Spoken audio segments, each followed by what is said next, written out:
Exodus continued. Then the Lord said to Moses, See, I have chosen Bezalel, son of Uri, the son of Hur of the tribe of Judah, and I have filled him with the Spirit of God, with wisdom, with understanding, with knowledge, and with all kinds of skills, to make artistic designs for work in gold, silver, and bronze, to cut and set stones, to work in wood, and to engage in all kinds of crafts. Moreover, I have appointed Oholiab, son of Ahisamach, of the tribe of Dan, to help him. Also I have given ability to all the skilled workers to make everything I have commanded you, the tent of meeting, the ark of the covenant law, with the atonement cover on it, and all the other furnishings of the tent, the table and its articles, the pure gold lampstand, and all its accessories, the altar of incense, the altar of burnt offering, and all its utensils, the basin with its stand, and also the woven garments, both the sacred garments for Aaron the priest, and the garments for his sons when they serve as priests, and the anointing oil, and fragrant incense for the holy place. They are to make them just as I commanded you. Then the Lord said to Moses, Say to the Israelites, You must observe my Sabbaths. This will be a sign between me and you for the generations to come, so you may know that I am the Lord who makes you holy. Observe the Sabbath, because it is holy to you. Anyone who desecrates it is to be put to death. Those who do any work on that day must be cut off from their people. For 6 days work is to be done, but the seventh day is a day of Sabbath rest, holy to the Lord. Whoever does any work on the Sabbath day is to be put to death. The Israelites are to observe the Sabbath, celebrating it for the generations to come as a lasting covenant. It will be a sign between me and the Israelites forever. For in 6 days the Lord made the heavens and the earth, and on the seventh day he abstained from work and rested. When the Lord finished speaking to Moses on Mount Sinai, he gave him the 2 tablets of the covenant law, the tablets of stone inscribed by the finger of God. When the people saw that Moses was so long in coming down from the mountain, they gathered around Aaron and said, Come, make us gods who will go before us. As for this fellow Moses who brought us up out of Egypt, we don't know what has happened to him. Aaron answered them, Take off the gold earrings that your wives, your sons, and your daughters are wearing, and bring them to me. So all the people took off their earrings and brought them to Aaron. He took what they handed him and made it into an idol, cast in the shape of a calf, fashioning it with a tool.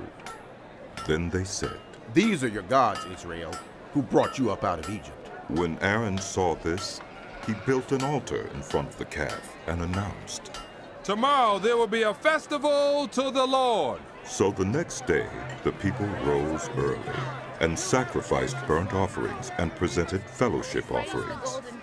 Afterward, they sat down to eat and drink and got up to indulge in revelry.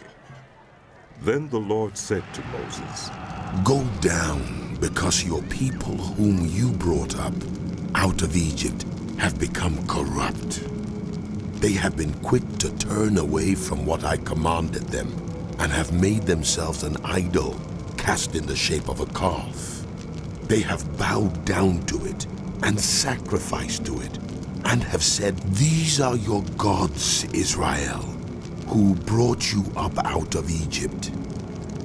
I have seen these people, and they are a stiff-necked people. Now leave me alone, so that my anger may burn against them, and that I may destroy them. Then I will make you into a great nation. But Moses sought the favor of the Lord his God. Lord, He said, why should your anger burn against your people, whom you brought out of Egypt with great power and a mighty hand? Why should the Egyptians say, it was with evil intent that he brought them out, to kill them in the mountains and to wipe them off the face of the earth? Turn from your fierce anger. Relent and do not bring disaster on your people. Remember your servants Abraham, Isaac, and Israel, to whom you swore by your own self, I will make your descendants as numerous as the stars in the sky, and I will give your descendants all this land I promised them, and it will be their inheritance forever. Then the Lord relented and did not bring on his people the disaster he had threatened. Moses turned and went down the mountain with the 2 tablets of the covenant law in his hands. They were inscribed on both sides, front and back. The tablets were the work of God. The writing was the writing of God, engraved on the tablets. When Joshua heard the noise of the people shouting, he said to Moses, There is the sound of war in the camp. Moses replied, It is not the sound of victory. It is not the sound of defeat. It is the sound of singing that I hear. When Moses approached the camp and saw the calf and the dancing, his anger burned, and he threw the tablets out of his hands, breaking them to pieces at the foot of the mountain. And he took the calf they had made and burned it in the fire. Then he ground it to powder, scattered it on the water, and made the Israelites drink it. He said to Aaron, What did these people do to you, that you led them into such great sin? Do not be angry, my lord. Aaron answered, You know how prone these people are to evil. They said to me, Make us gods who will go before us. As for this fellow Moses who brought us up out of Egypt, we do not know what has happened to him. So I told them, Whoever has any gold jewelry, take it off. Then they gave me the gold, and I threw it into the fire, and out came this calf.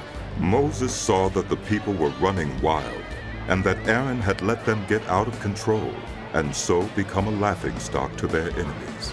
So he stood at the entrance to the camp and said, Whoever is for the Lord, come to me. And all the Levites rallied to him. Then he said to them, This is what the Lord, the God of Israel, says. Each man strap a sword to his side. Go back and forth through the camp from one end to the other, each killing his brother and friend and neighbor. The Levites did as Moses commanded, and that day about 3,000 of the people died.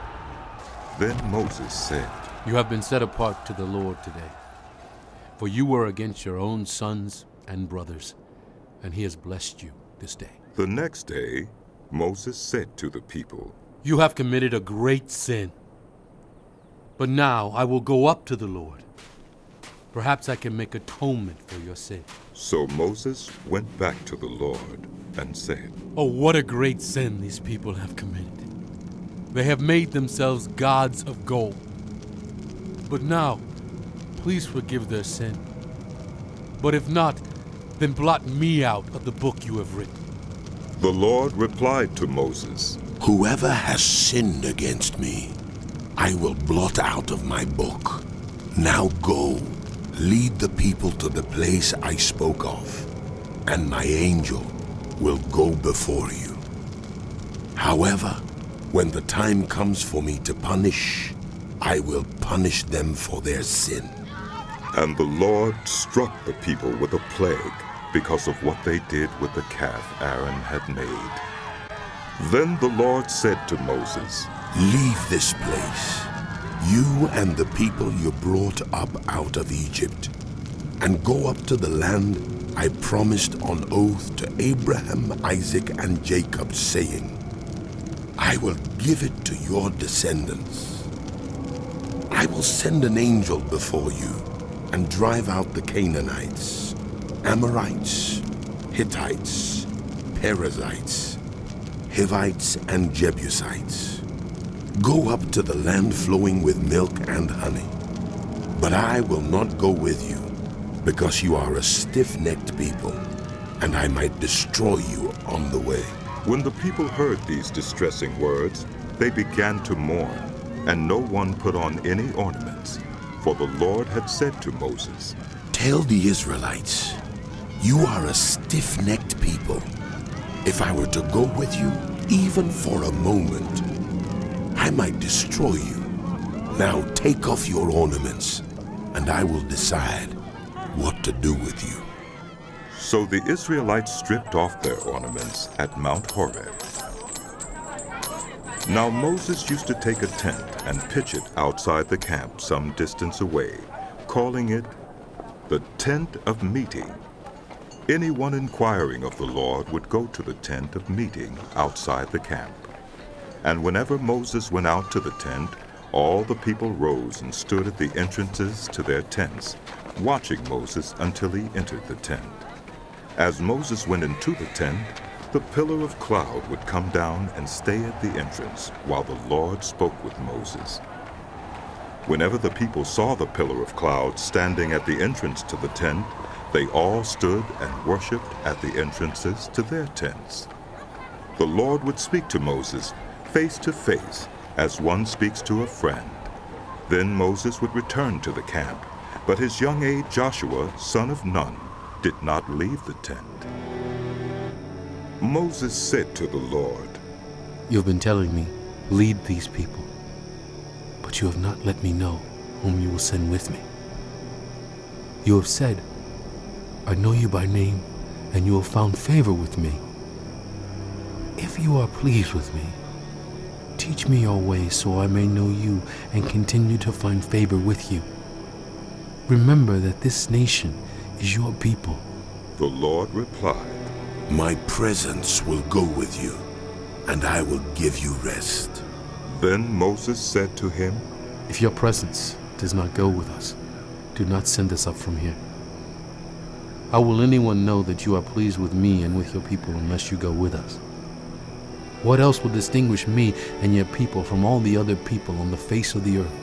And the Lord said to Moses, I will do the very thing you have asked, because I am pleased with you, and I know you by name. Then Moses said, Now show me your glory. And the Lord said, I will cause all my goodness to pass in front of you, and I will proclaim my name, the Lord, in your presence.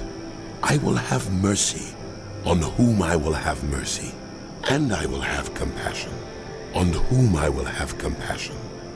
But, he said, you cannot see my face, for no one may see me and live. Then the Lord said, There is a place near me where you may stand on a rock. When my glory passes by, I will put you in a cleft in the rock and cover you with my hand until I have passed by. Then I will remove my hand, and you will see my back, but my face must not be seen.